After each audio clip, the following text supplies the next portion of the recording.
semua, selamat siang untuk kita semua dan selamat datang di podcast kami, yaitu Podcast Himagri, dengan tema membangun kawasan hortikultura di pedesaan sebagai roda penggerak ekonomi. Nah, saya Ega Yohanes Manihuruk selaku host, dan hari ini kita akan membahas tentang bagaimana membangun kawasan hortikultura di pedesaan dapat menjadi roda penggerak ekonomi. Nah, bersama narasumber kita ada Yandri Nopitasari yang merupakan mahasiswi Politeknik Wilmar Bisnis Indonesia, program studi Agribisnis Hortikultura. Nah, selamat siang Yandri. Selamat siang Ega. Apa kabar hari ini? Alhamdulillah baik. Ega gimana kabarnya?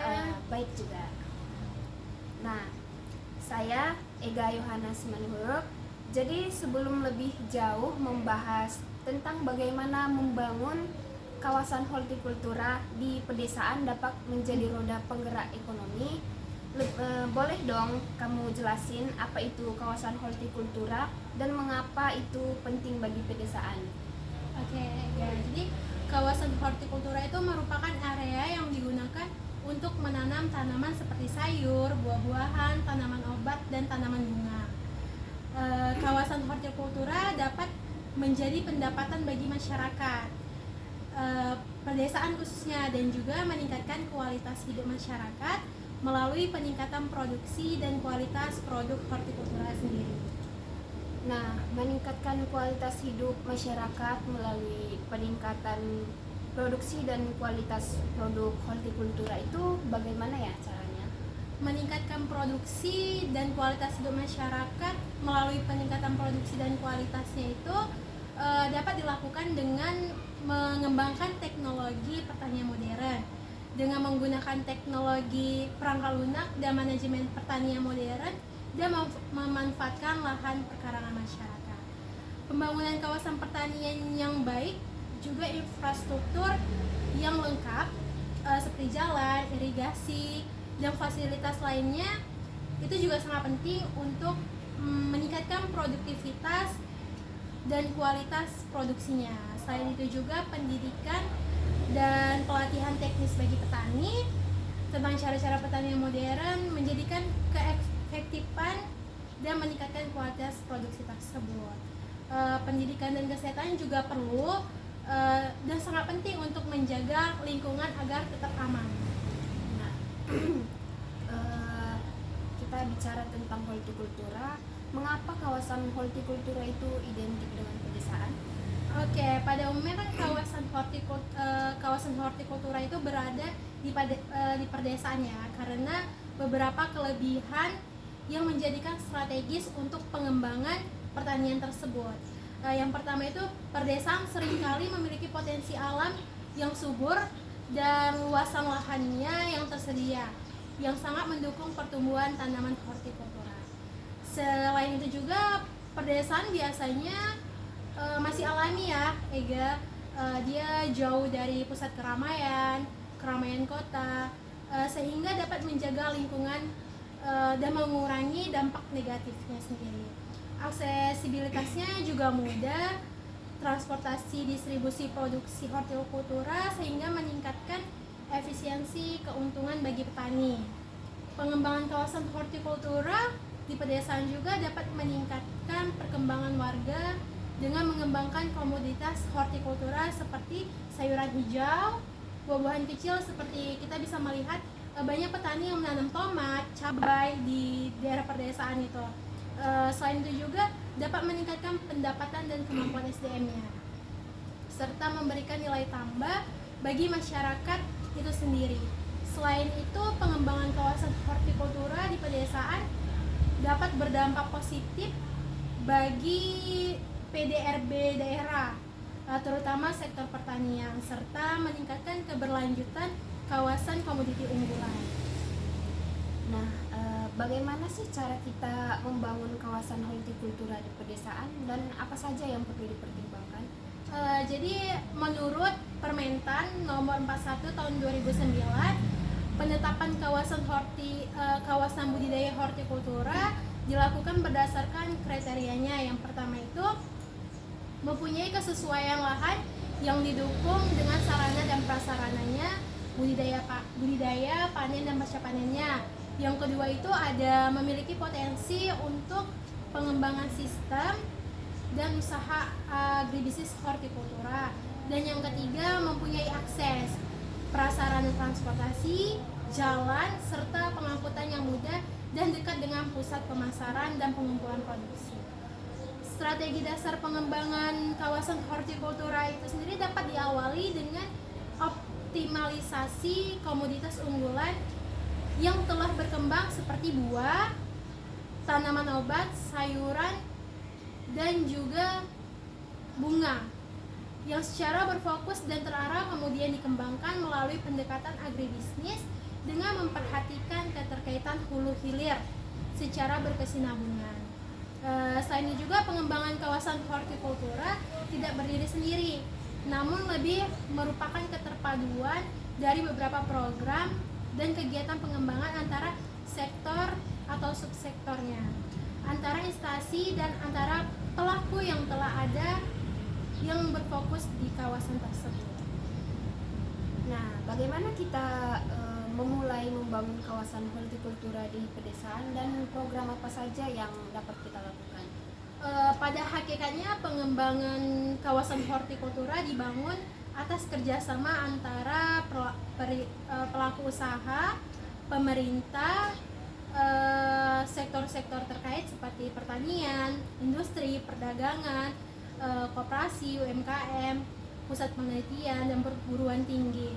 Jadi di antaranya itu yang pertama mungkin kita akan melakukan optimalisasi komoditas unggulan. Jadi kita tuh fokus pada komoditas hortikultura yang sudah berkembang, di mana seperti cabai, terus bawang, itu bisa kita kembangkan melalui pendekatan agribisnis yang berkesinambungan. Selanjutnya itu kita bisa pengembangan kawasan agrowisata. Sekarang kan lagi viral-viralnya ya Ega, perdesaan ramai dikunjungi karena ada sesuatu yang bernilai di sana. Nah, di situ kita bisa membentuk kawasan tersebut menjadi tempat budidaya hortikultura sehingga banyak pengunjung yang datang. Selain itu, selain petani juga mendapatkan pendapatan dari hasil yang mereka jual, juga desa tersebut menambah pendapatan desanya. Selanjutnya itu ada pemberdayaan masyarakat. Jadi kita tuh melibatkan seluruh pelaku usaha setempat untuk kepentingan perencanaan dan pengembangan kawasan hortikultura itu sendiri. Yang keempat itu ada pengembangan industri pengolahan. Nah, jadi harga hortikultura itu kan nggak selalu tinggi ya Ega. Terkadang mau tuh harga tomat di bawah modal usaha dari petani tersebut. Jadi mungkin kita bisa mengembangkan jadi sebuah produk dan jadi nilai tingginya itu ada dan petani tidak terus rugi gitu. Selanjutnya itu penggunaan benih yang bermutu khas.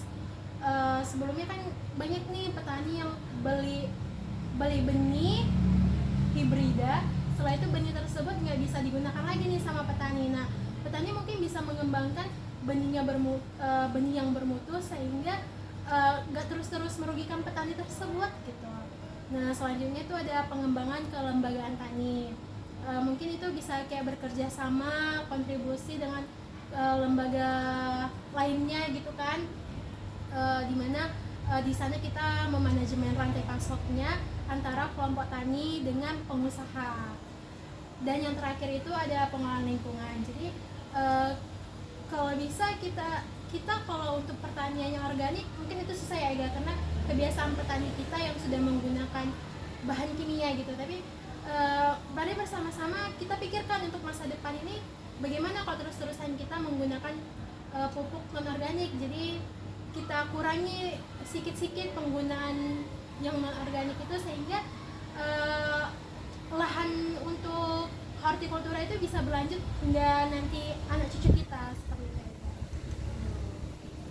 Berarti dalam konteks ini hanya yang memiliki lahan produksi yang bisa.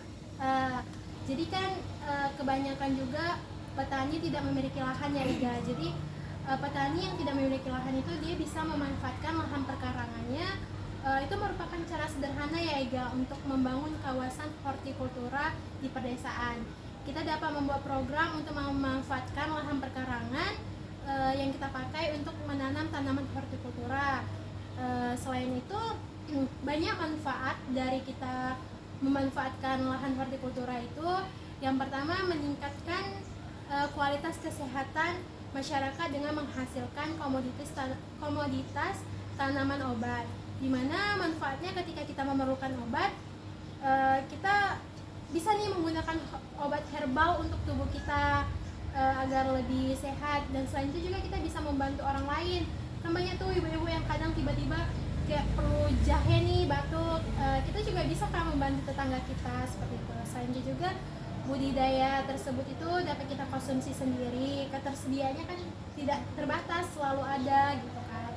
Selanjutnya jika hasil panen sudah cukup nih kita konsumsi, bisa kita jual juga. Selain itu dapat menghibur diri juga, menyalurkan bakat. Kalau kita berkebun kan kayak ada perasaan bahagia nih, kita lihat tanaman-tanaman kita tumbuh. Selain itu juga menambah estetika di lahan perkarangan kita seperti itu.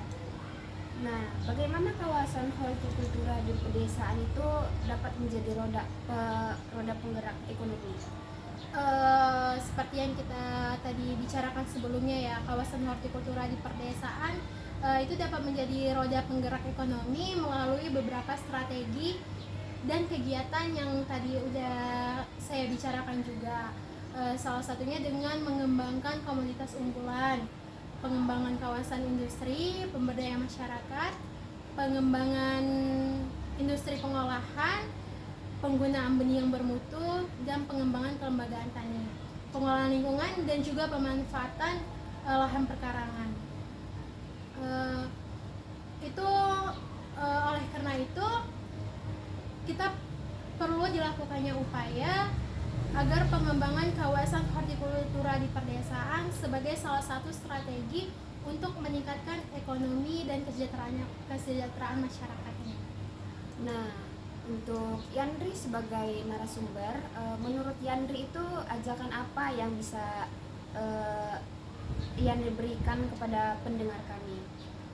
Mungkin untuk para pendengar yang saat ini telah menyaksikan podcast ini dapat bergabung dalam program pembangunan kawasan hortikultura di perdesaan, termasuk memanfaatkan lahan perkarangannya.